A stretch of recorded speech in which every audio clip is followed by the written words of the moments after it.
2023 में जब practice batch launch हुआ तो उसमें एडमिशन ले लिया। ठीक है। उसी में 6 महीने अच्छे से पढ़ा और कोचिंग का जो नोट्स था अपने दोस्तों से लेके उसी में से लिखता था, पढ़ता था, क्वेश्चन लगाता था। उसके बाद से बार का दिया। बार का एग्जाम में टोटल टेक्निकल क्वेश्चन पूछा जाता है। इस बार 40 क्वेश्चन आए थे टेक्निकल के। टोटल अच्छे क्वेश्चन थे, मतलब ना बहुत नीचे से थे ना बहुत ऊपर से, मॉडरेट लेवल के थे। मतलब डिप्लोमा के सिलेबस से थे, ज़्यादा बाहर से नहीं। तो नॉलेज तो ठीक ही ठाक था, लेकिन कैसे बोलना है, क्या बोलना है, कहाँ रुकना है, कैसे करना है, इसके लिए यहाँ आने के बाद इसका अनुभव मिला। 9 लोग थे, 9 लोगों ने हर एक सब्जेक्ट से लगभग क्वेश्चन टच किया था। कहे थे जो आएगा बताएंगे, जो होगा तो होगा, नहीं होगा तो नहीं होगा। ऊपर पूछते थे, फिर जाके सोम में और फ्लूइड में अंदर तक जाते थे, लेकिन और सब्जेक्ट में बस ऊपर पूछते थे। हेलो एवरीवन, आज हमारे साथ हैं हमारे एक्सीलेंट के एक और चैंपियन जिनका चयन बार के साइंटिफिक असिस्टेंट पद पे हुआ है, अभिषेक गुप्ता। सबसे पहले अभिषेक गुप्ता को एक्सीलेंट परिवार की तरफ से बहुत बहुत शुभकामनाएं और बधाई। धन्यवाद। अभिषेक गुप्ता, आपका जो जर्नी है काबिल तारीफ़ है। सबसे पहले आप बताइए कि अपने पारिवारिक पृष्ठभूमि के बारे में बताइए। मेरे पिताजी का नाम श्री श्याम बिहारी गुप्ता है, तो मेरे माताजी का नाम आशा देवी है। मेरे पिताजी एक किसान हैं, वो छोटे मोटे काम करके परिवार की जीविका चलाते हैं। और मेरे माताजी हाउस वाइफ हैं। बचपन में परिवार में थोड़ी बहुत दिक्कतें थी, उसी को देखकर मैं बचपन से ही अच्छे से पढ़ना शुरू कर दिया था। आपके मोटिवेशंस आपके पिताजी हैं? जी सर। ठीक है। ऐसी कौन सी बात है जो आपको लगा कि हमको पढ़ के अच्छा इंसान बनना है, हमको गांव में नहीं रहना है, हमको पिताजी के साथ जो खेती कर रहे हैं हमें नहीं करना है? कुछ तो बात होगी जो आपको बहुत प्रेरित करता होगा। जो आसपास के लोग रहने वाले हैं, उसके बाद से मैं जब कॉलेज में गया था, वहाँ के टीचर थे। मेरा पढ़ने में बचपन से ही अच्छे से मन लगता था। इसी की वजह से हमने सोचा कि अब गांव से छोड़ के अलग जाना है। वहाँ भी सुविधाएं कुछ कम हैं, जैसे बेसिक स्कूलिंग और सब सुविधाएं थोड़ी कम। इसी की वजह से हमने सोचा कि वहाँ से अलग जाएंगे तो कुछ अच्छा होगा। आपने गांव के बारे में बताइए, कहाँ के रहने वाले हैं आप?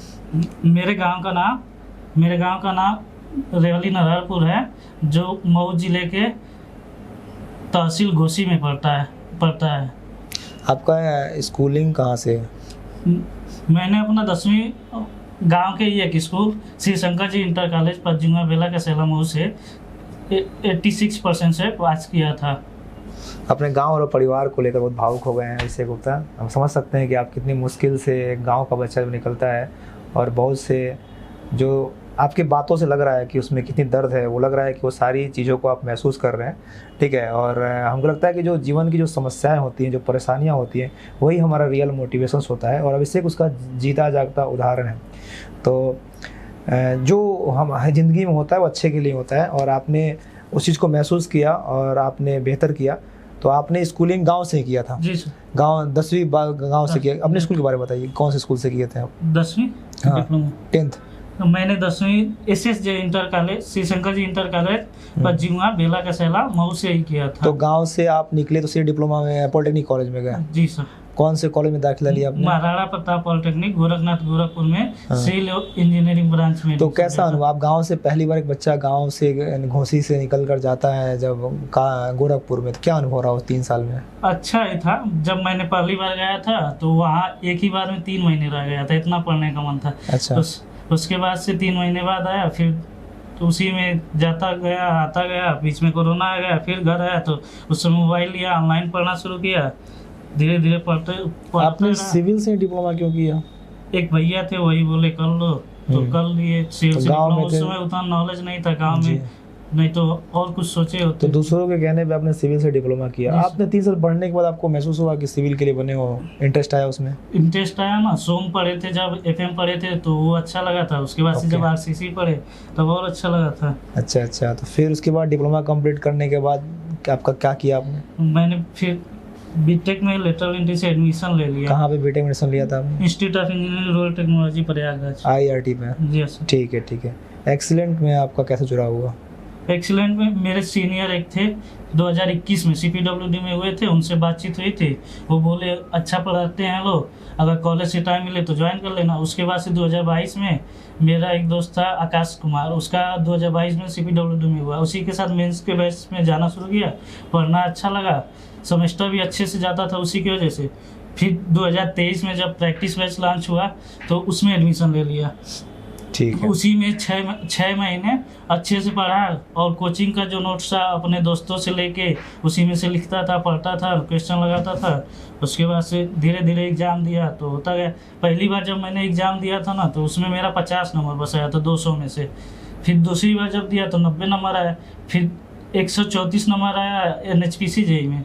उसके बाद से बार का दिया तो इसी में हो गया। SSC JEE का भी दिया था तो उसमें प्री में 2023 SSC JEE का भी दिया था तो उसमें 116 नंबर आए थे प्री में। मेंस में 209 नंबर, टोटल 325 नंबर मिला था। BRO मिल रहा था, डिप्लोमा 2 साल हुआ नहीं था इसलिए BRO भरे ही नहीं। बार का एग्ज़ाम के बारे में बताओगे क्या पैटर्न इस एग्ज़ाम का? बार का एग्जाम में टोटल टेक्निकल क्वेश्चन पूछा जाता है। इस बार 40 क्वेश्चन आए थे टेक्निकल के। टोटल अच्छे क्वेश्चन थे, मतलब ना बहुत नीचे से थे ना बहुत ऊपर से, मॉडरेट थे क्वेश्चन। मॉडरेट लेवल के थे, मतलब डिप्लोमा के सिलेबस से थे, ज़्यादा बाहर से नहीं थे। ओके।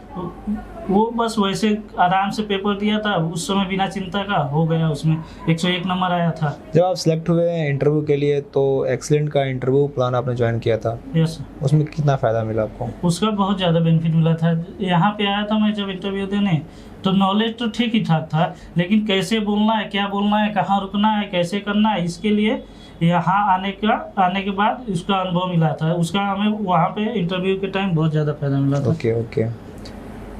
आप अपने इंटरव्यू में जब गए तो आपका इंटरव्यू में कितने लोग, आपका अपने पैनल के बारे में बताइए और कितना समय इंटरव्यू हुआ आपको? मेरे इंटरव्यू पैनल में एक चेयरपर्सन थे, 8 मेंबर और थे। मेरा इंटरव्यू लंच के पहले ही था, ब्रेकफास्ट के बाद। तो उस समय 9 लोग थे। 9 लोगों ने हर एक सब्जेक्ट से लगभग क्वेश्चन टच किया था। तो आप क्या बता सकते हैं क्या क्या आपसे इंटरव्यू में क्वेश्चन पूछा गया था? हाँ, बता सकते हैं। पहले तो वैसे इन जनरल ट्रस्ट का एक क्वेश्चन पूछे थे किसमें 0 मेंबर फोर्स है। उसके बाद से कैंटिलीवर रिटेनिंग वाल का क्वेश्चन पूछे। उसके बाद से ओडोमीटर टेस्ट का क्वेश्चन पूछे तो कैंटिलीवर रिटेनिंग वाल में मैक्सिमम बेंडिंग मोमेंट कहाँ आता है ये पूछे थे तो मैं बता नहीं पाया, स्टक हो गया था शुरू में। फिर जाके बलबीर सर की बातें याद आई तो उसके बाद से शुरू के 5-6 मिनट मेरा ख़राब हुआ। तो उसके बाद से फिर जाके मतलब कोचिंग की बातें याद आती थी ना, तो उसके बाद से हमने शुरू कर दिया अपना। कहे थे जो आएगा बताएंगे, जो होगा तो होगा, नहीं होगा तो नहीं होगा।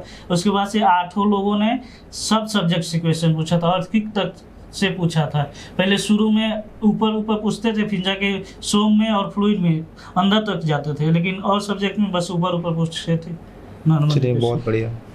तो अब आप ज्वाइन का, आपका आगे का और भी प्लान है?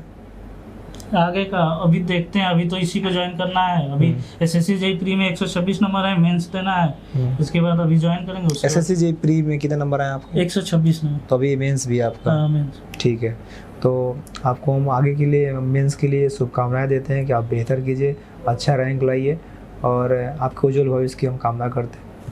Thank you.